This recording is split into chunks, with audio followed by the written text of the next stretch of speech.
one thing that I like to kind of point out as far as scouting goes for fish is what I like to do is I use my Navionics chips right here. I've got the hummingbird right here. And then what I also like to do is I like to look at my like Google Maps and stuff like that as well, because I can see right now the water's high, okay? And I can tell right here is a point that comes out, and it's all underwater. You can see the main river channel comes on the left side here, and you can see this big point right here.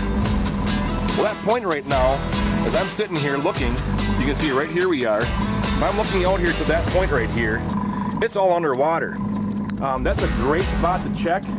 And what I like to do is we like to come here and check those out during the daytime to see what it looks like during the daytime, and then sneak back in here at nighttime, make a couple of runs over just to see what kind of fish pull out from this deep water, come up into this flat right here to do some feeding and eating and stuff like that.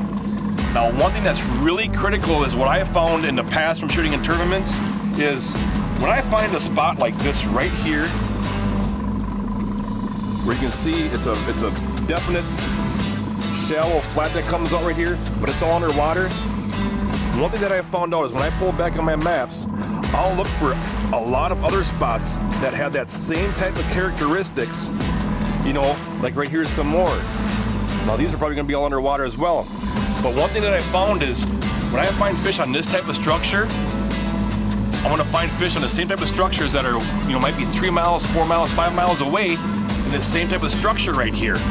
So remember that, just don't look at this spot on your maps, look at other spots that have the same characteristics, because if you're finding fish here, you're gonna find fish on the other spots, because in a tournament, you gotta have more than one spot, because you know, there's probably gonna be a bunch of boats in here tournament night shooting as well, because you're gonna be finding these fish as well, so you gotta have more than one spot for your bow fishing tournaments.